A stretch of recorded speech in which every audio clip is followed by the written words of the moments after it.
Hi అండి, అందరికీ నమస్తే. Welcome to our channel Bhuvaneshwari's kitchen. ఈరోజు మనము గారెకాళ్ళ పులుసు చేసుకుందామండి. గారెకాళ్ళు అంటే పాయా కర్రీ అంటారు కదండి, అది చేసుకుందాము. ఇప్పుడు చూడండి, గారెకాళ్ళు తీసుకున్నాను. అలాగే కావాల్సిన ఇంగ్రీడియంట్స్ ఏమున్నాయో చూసుకున్నాము. తర్వాత ప్యాన్ పెట్టుకొని కొద్దిగా ఆయిల్ వేసుకుందామండి. ఆయిల్ కాగిన తర్వాత కొద్దిగా జీలకర్ర, కొంచెం బిర్యానీ ఆకు, ఒక బిర్యానీ ఆకు చించేసుకున్నానండి. ఇది వేసుకున్న తర్వాత అవి కొంచెం వేగనిచ్చి ఆనియన్స్ వేసుకుందాం. 2 ఆనియన్స్, పెద్ద ఆనియన్స్ తీసుకున్నాను నేను. 2 ఆనియన్స్ అంటే ఒక ఆనియన్లో కొంచెం వేగిన తర్వాత కొద్దిగా తీసి పెట్టుకొని దాన్ని గ్రేవీ కోసం వాడుకుందామని 2 ఆనియన్స్ వేసుకున్నాను. మీకు గ్రేవీ ఎక్కువ కావాలంటే 2 ఆనియన్స్ తీసుకోండి. తక్కువ చాలు అంటే కొంతమంది ఎక్కువ గ్రేవీ పెట్టుకోరు కదా, అలా తక్కువ కావాలంటే ఒక ఆనియన్ తీసుకోండి. ఇది కొద్దిగా వేగనివ్వండి, ఎక్కువ వేగాల్సిన అవసరం అయితే లేదండి.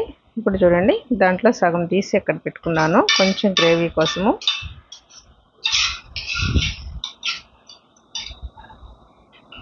కొద్దిగా తీసుకున్న తర్వాత టమాటాలు, కొంచెం ఆనియన్స్ ఉంటే అవి కూడా వేసాను. ఇవన్నీ కొద్దిగా వేయించుకుందాం. వేగిన తర్వాత కొంచెం పచ్చిమిర్చి, 4 పచ్చిమిర్చి తీసుకున్నానండి. ఈ కర్రీ అనేది కొంచెం కారంగా ఉంటేనే బాగుంటుంది, ఎందుకని 4 పచ్చిమిర్చి తీసుకున్నాను. కొద్దిగా కరివేపాకు వేసుకున్నాము. అవి కొద్దిగా వేగనిచ్చిన తర్వాత మూత పెట్టుకుంటే కొద్దిగా మగ్గుతాయని మూత పెట్టాను. కొంచెం మగ్గిన తర్వాత ఇప్పుడు చూడండి, కొద్దిగా మగ్గాయి. అల్లం వెల్లుల్లి పేస్ట్ వేసుకున్నాము. 2 స్పూన్స్ వేసుకున్నానండి అల్లం వెల్లుల్లి పేస్టు. అల్లం వెల్లుల్లి పేస్ట్ కొద్దిగా వేగనిద్దాం.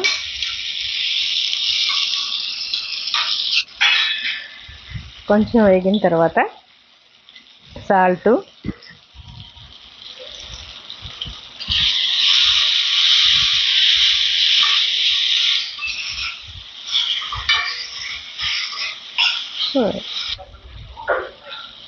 కొంచెం పసుపు,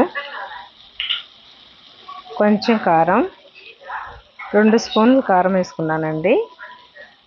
మీరు మీ రుచికి తగ్గట్టు వేసుకోండి. మీకు అంత కారం వద్దనుకుంటే కొంచెం కారం తగ్గించుకోండి, ఎందుకంటే కూర కారమే అయ్యింది కొంచెం. మేము కారం తింటాం కాబట్టి సరిపోయింది. మీకు కారం ఎక్కువ అవుతుంది, 1.5 స్పూన్ వేసుకోండి. అలాగే ఇప్పుడు దీన్ని వేసుకున్నాము, గారెకాళ్ళు వేసుకొని ఇవన్నీ బాగా మిక్స్ చేసుకున్నామండి. ఇవన్నీ బాగా మిక్స్ అయిన దాకా చేసుకోండి. మీకు ఇక్కడ ఒక మంచి విషయం చెప్తానండి. మన సీఎం గారు ఏం చెప్పారంటే, నలుగురున్న ఫ్యామిలీలో 2 కేజీలు మాత్రమే ఆయిల్ వాడాలని, 2 కేజీలు షుగర్ వాడాలని, అలాగే 1/2 కేజీ అంటే 600 గ్రాములు సాల్ట్ వాడమని చెప్పారండి. ఇది ఎప్పటి నుంచో ఉంది.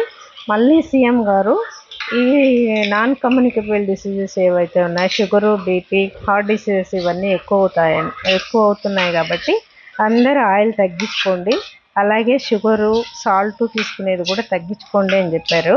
అందరూ ట్రై చేయండి. నలుగురున్న ఫ్యామిలీలో 2 కేజీలు మాత్రమే ఆయిల్ వాడాలి, అట్లా పెట్టుకోండి. కొంచెం గ్రాడ్యువల్గా తగ్గించుకుంటూ రండి. ఇప్పుడు చూడండి, 4 గ్లాసెస్ వేసుకున్నానండి వాటరు, ఎందుకంటే ఇది ఎక్కువసేపు ఉడకాలి, అంత తేలిగ్గా ఉడకదు ఇది. అసలు ఇట్లా కడాయి, పాత్రలో అలాంటి వాటిల్లో అసలు ఉడకదండి. తప్పనిసరిగా మనము కుక్కర్లోనే ఉడికించుకోవాలి దాన్ని. కుక్కర్లో కూడా 10 విజిల్స్ వస్తేనే అది ఉడుకుతుంది.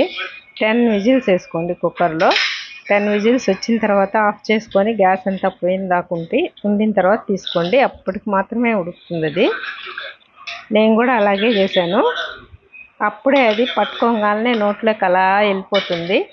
అలా చేసుకొని తింటేనే ఆ టేస్ట్ అనేది వస్తుంది ఆ కర్రీలో. కాబట్టి మెత్తగా ఉడికించుకోండి. నాలుక మీద పెట్టుకోగానే జారుకుంటూ వెళ్ళిపోతుందండి, అట్లా ఉడికింది. అట్లా ఉడికించుకోండి. 10 విజిల్స్ వేసుకోండి. ఇప్పుడు చూడండి, దీన్నంతా కుక్కర్లో ట్రాన్స్ఫర్ చేసుకుందాము. ఇప్పుడు గరం మసాలా పౌడర్ కొంచెం వేసుకున్నానండి. ఈ గరం మసాలా పౌడర్ చేసేది ఒకసారి మీకు చూపిస్తాను, అందరు చేసి పెట్టుకోండి. 1 మంత్కి అలా వచ్చేటట్టుగా పెట్టుకున్నారంటే ప్రతి కూరలో కూడా మనం మళ్ళీ ధనియాలు, మిరియాలు, చెక్క, మొగ్గ వేయించుకోవాల్సిన అవసరం ఉండదు. ఒకసారి వేయించి పెట్టేసుకొని ఒక మంచి కంటైనర్లో పెట్టేసుకోవాలి. అది చాలా కర్రీలోకి వస్తుంది మనకి. ఆ కర్రీస్లో అంతా మనం ప్రతిసారి వేయించుకోవాల్సిన అవసరం ఉండదు. ఇప్పుడు చూడండి, కుక్కర్లోకి ట్రాన్స్ఫర్ చేస్తున్నాను. ఇన్ని వాటరా అనుకోకండి, అన్ని వాటర్ ఉడికేసరికి వాటర్ అయితే ఏమీ మిగిలవు మనకి.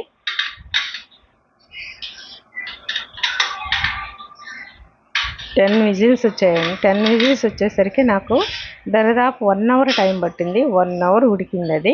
1 అవర్ ఉడికితేనే ఆ కర్రీ అంతా గ్రేవీ లాగా వచ్చింది. సూప్ తాగే వాళ్ళకి ఇంకొంచెం వాటర్ వేసుకుంది. ఇప్పుడు చూడండి, కర్రీ రెడీ అయిపోయింది.